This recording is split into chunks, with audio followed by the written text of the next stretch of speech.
Welcome to Heal, Educate, Motivate, bringing to you a panel of friends who discuss about everyday life. Me, I think. Thank you for being honest. Yeah. I'm pretty honest with myself, and I know like sometimes I don't have the willpower to go through with that, and I'll just decide, okay, I'm just gonna. I won't be able. I have to find an alternative to this. Okay. So willpower and discipline, so you were speaking about whether you have the strength to actually make the choice, the willpower and discipline. Okay. Yeah. Okay. Because some decisions, like you say, okay, I'm gonna stop smoking, right?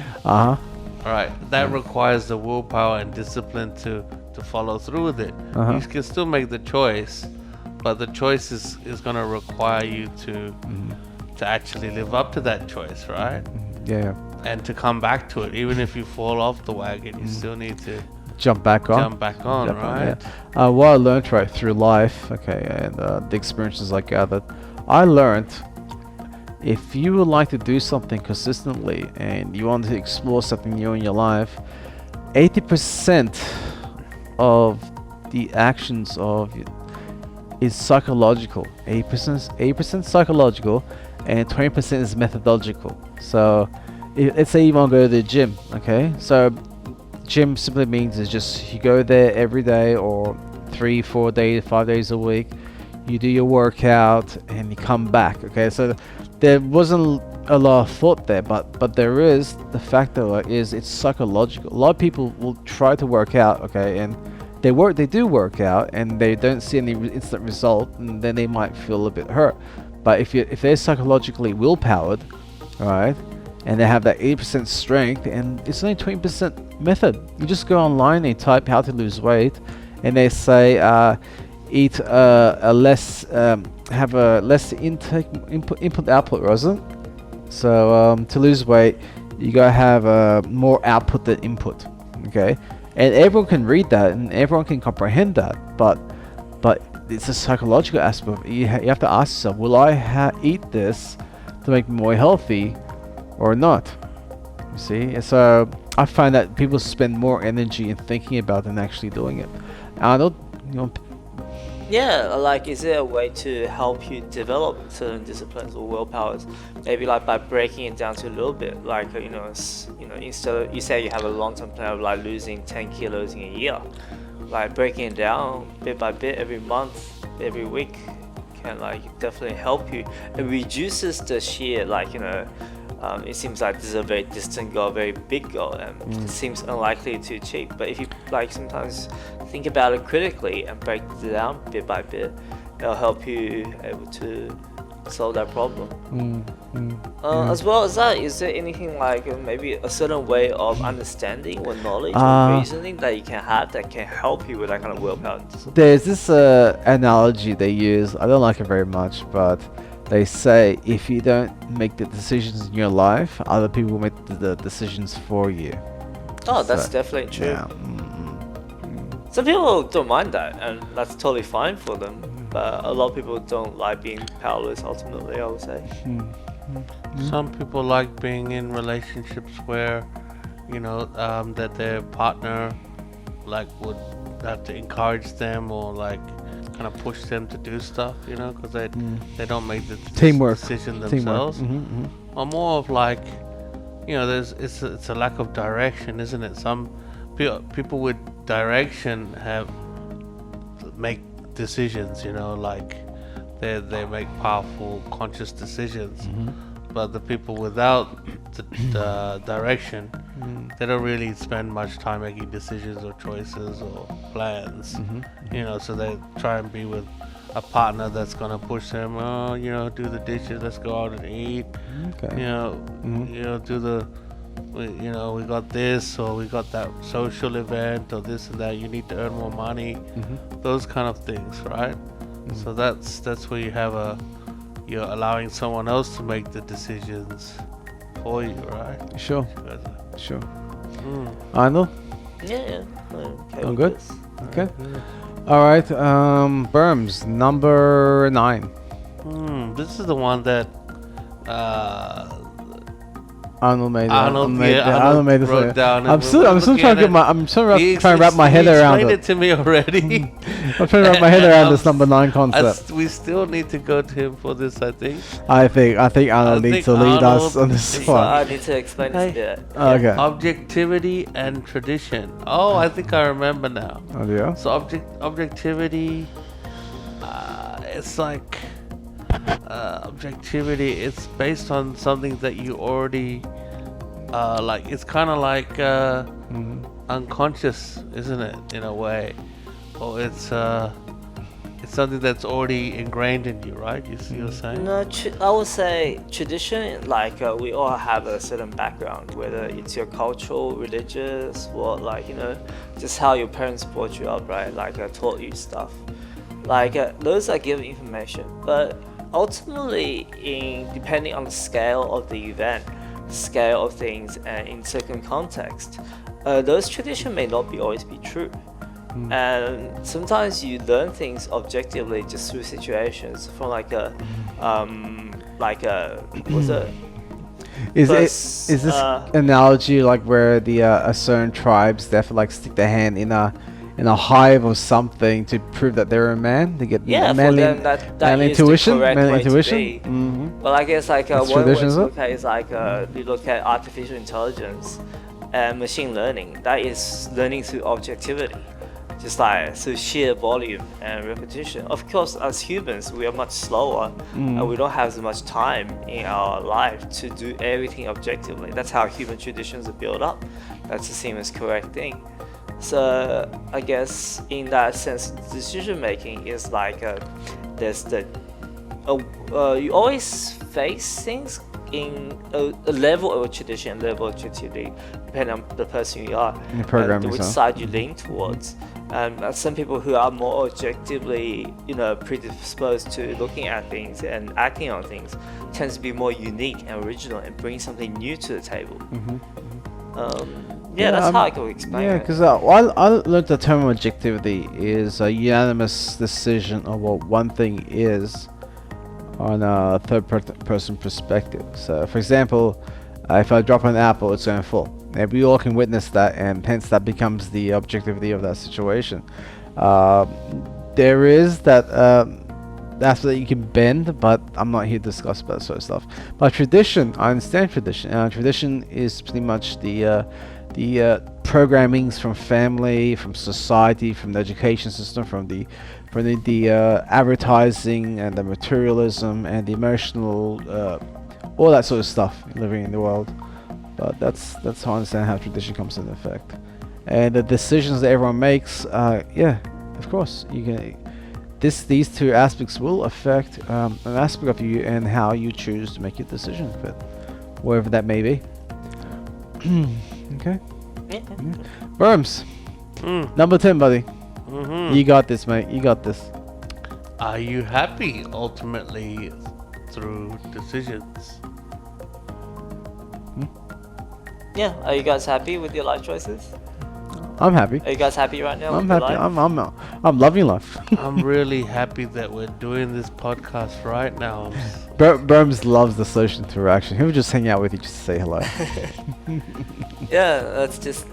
I think it's a very simple answer. Are you happy or not? And if you're not happy, maybe have a look and See try what different decisions you're things. making, yeah? Find something that makes you happy. Of course, yeah. There's no rules that says thou shalt be unhappy for the rest of your life. Thou shalt be happy. There's no rule like. I mean, I've spoken about this in all my past podcasts. Humanity are the dharma is loving. The internal mechanism is loving. And you feel like if your life is not reflecting that to you, stand still and think about for a moment. Ask yourself, what will make you happy, right? And of course, no harm to self and no harm to others. Okay, so you don't hurt yourself, don't hurt the people around you. But ask yourself the question: are you happy? If not, why? And if not, make a choice, a new choice. And I know it could be scary for some people because. For example, one person is trying to learn to ride a bicycle and they do it and they experiment and they fall off, while there's other that thinks, oh, bicycle's so fun, but I'm too scared to get onto the bicycle. So ultimately, you got to know yourself and know what drives you. I mean, like some people out there, they don't even know what their life is about. And another way to explain it is that they don't know what their calling is. What's their life calling, or where would they want their life to go next? You see, and that comes into play too. It's a very common thing. And there's other people that we think that got their life together, but internally they still have their moments. Arnold? Yeah, my ex once said you always have a choice, pretty much. Like some of the choice may seem quite extreme or like very difficult or can be traumatic, and costly. But ultimately, you always have a choice. Like that's I think a lot of people who may be in a toxic relationship. That like they think, oh, there's no way I can leave this person, being together for so long. But there's always a choice there. Yeah. Like you you're gonna be always alive have for decisions. another 50 years or so. It's like, is this really, for example, the relationship you want to be for another 50 years?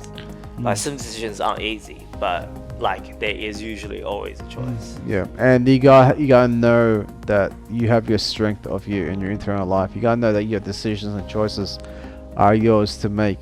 Okay, and I know sometimes it can be tough, and other times it may be simple and clear cut, but ultimately you can do it. I mean, sometimes people need an intervention. Sometimes they want someone to hold their hands, or etc. etc.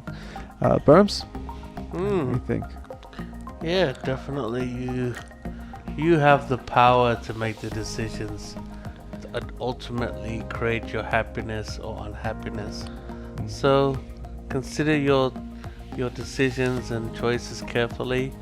Think positively. Move forward.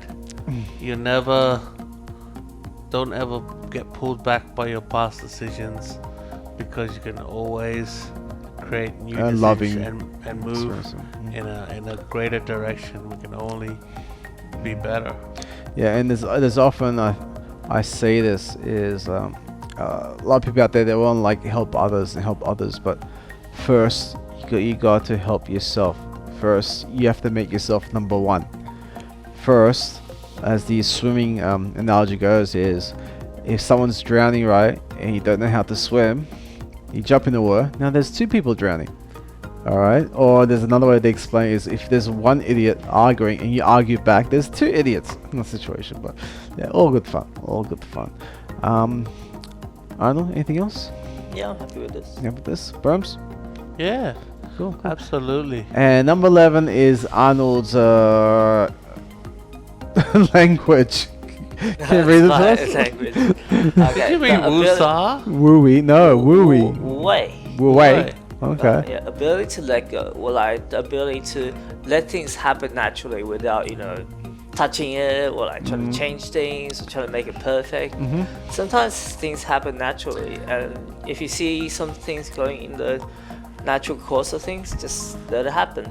It will, sometimes in that way, it's the best way to achieve what you want as a result of things. Yeah. And sometimes to make a decision is to decide to not do anything at all, Yeah. and that's okay. Yeah. I mean, as Mr. Robbins once said, is change your perspective. Instead of life happens to you, what would it be like if life happens for you? You know what I mean?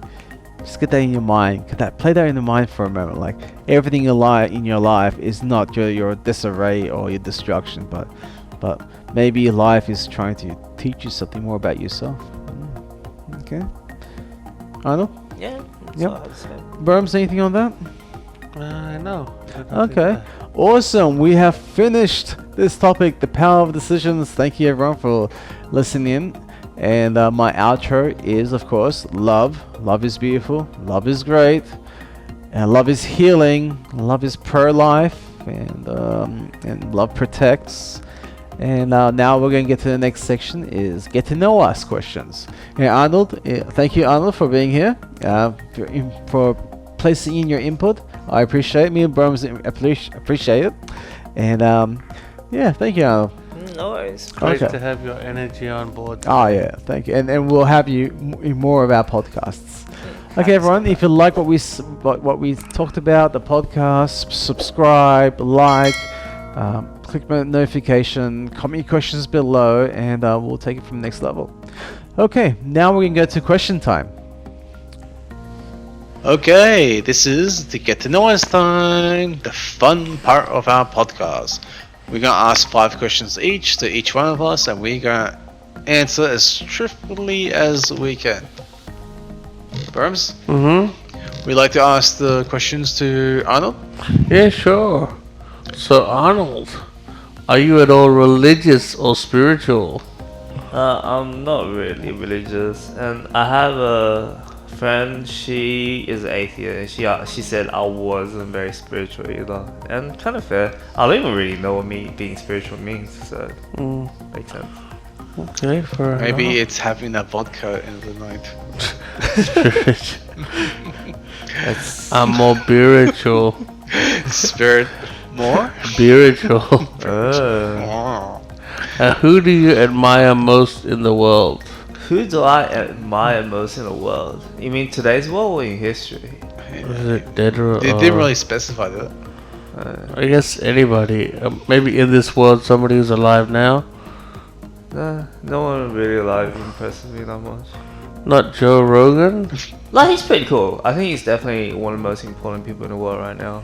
But like, I don't know. Like, the thing's like, if people in the past had to endure so much more than today's world. They had so much more barriers and so many things to go against them. So in today's world, like, we live in a very cushiony world, and you know, it's not that many people impress me in today's world. Okay. Okay. And if you won $1 million, what would you do with the money? I would set up like a very basic homeless shelter. So you just have like water, electricity, and just like some cover. And like people can come and go as they please, kind of thing. I got this idea from playing soccer in Wentworth Park in the city, and they have like just under the train bridge, people live there, and they have just a basic toilet on the other side. So that's a pretty cool use of money. I'll just then like maybe get some funding from the government to take care of it. Very nice. Which of your personality traits are you most proud of? Don't know. Do I have to be proud of it? It seems like a waste of energy being proud of yourself. So is it your... what's that? That is a personality trait, isn't it? What? Being... that's already a personality trait, I'm not not really that you're nonchalance, maybe. It's just a question asked, and here's the answer. That was his answer. Excellent. Don't be proud of something when you don't have to be proud of it, I guess. It's just like it's just like a deviation from the truth that you don't need to take. A lot of people don't know they're good at something that they're good at, and they have no idea that they are. Okay, next So the last question. What's the first thing you look for in a partner and or friend? Definitely need to be like not dumb. Dumb people annoy me. Okay, yep. Excellent. Okay, I'll ask these very same questions to Burms. Are you ready, Burms? Yeah, go ahead. Are you at all religious or spiritual? Out of the two, I'd say I'm more spiritual, but I'm not really that into that sect of things anyway. Like, growing up, I was very spiritual and into religion stuff, but nowadays I'm more like, just cooling, chilling. Yeah. Okay. Who do you admire most in the world? In the world. It's a tough question, isn't it? Admire most in the world. Guess admire, eh? So many examples to be admiring. I think successful people, I'm most a successful person in their field. I admire that kind of I'll just say my dad. My dad. Yeah. Next. If you won $1 million, what would you do with the money? $1 million. I would definitely invest. Like, I would buy some investment straight away so I could grow the money. Pay off my debts, I think. Maybe then to grow it more, buy some properties and stuff, get secure. Yeah. Start a business maybe, yeah. Something like that, yeah. Uh-huh. Which of your personality traits are you most proud of? For me, just like maybe that I can get along with people on a reasonable level, you know, like Very reasonable. I like that I'm sociable person. That's what I like about myself. Yeah. What's the first thing you look for in a partner and or friend? Partner and or friend. I think being kind is important, you know? Being kind and not selfish. Yeah. Kind. Nice. Lovely. That's it. Alright, Arnold. You can ask me those very same questions. Sweet. Alright, Murumai. Are you religious or spiritual? When I was younger, I did a lot of my religious studies, you know, like the main religions around the world, and like Zoroastrianism, Hinduism, Buddhism, you know, like Judaism, Christianity, Islam, Baha'is, Babis, Sufis. To add to that, Jainists, Taoism. There was a lot out there, a lot of main ones, right? Because I was just curious. I just want to know, like, is there such thing as a god or not? And so I was very inquisitive at a young age. Today, I'm not religious. Spiritual, I wouldn't like to use the word spiritual because it sounds very airy-fairy to me. I'm not spiritual, but I have no religion. But I do enjoy the field of metaphysics. Metaphysics is the science of the unseen, and that in all its energy. And I do like that field. It's quite fascinating. It's very fascinating for me. Who do you admire most in the world? I admire philanthropists. I really enjoy seeing philanthropists out there that chip in back to the world. You know, I mean, like they get their success and however they get it, and they contribute back to society. You know, like the downtrodden and all that sort of stuff. So maybe not specific anyone in particular, even though like Tony Robbins comes to mind and the Kiyosaki, and they're the most popular titans. But there's also people like on Instagram, Charlie. He's the kind of guy that worked his way down up rather than up down, which is fascinating because Charlie is on Instagram. He really chips in and helps out Americans in need, and I feel like we need more like people like that in our world today. If you won $1 million, what would you do with the money? Definitely invest. I'm a strong firm believer that money is one of its main utilization is to generate more income. Of course, to increase your livelihood, to allow yourself to have shelter, clothing, warmth, all the basic needs that money can supply to. But I would definitely be investing. I could be buying property, I could be buying businesses to turn them around, or I could be trying a few things here and there. But definitely. And there has been a study where people that won the lottery, right, and a few years later, they end up being in a worse situation than they were before. You see, so it's more about the education that comes along with that money. So yes, I'll be investing it and letting grow and double and quadruple, etc., etc. And then with that part, then I can start fixing train wrecks of society. Cool. Which of your personality traits are you most proud of? Yeah, I think I'm kind of blind to that factor because I don't really. Yeah, I think you guys felt it too.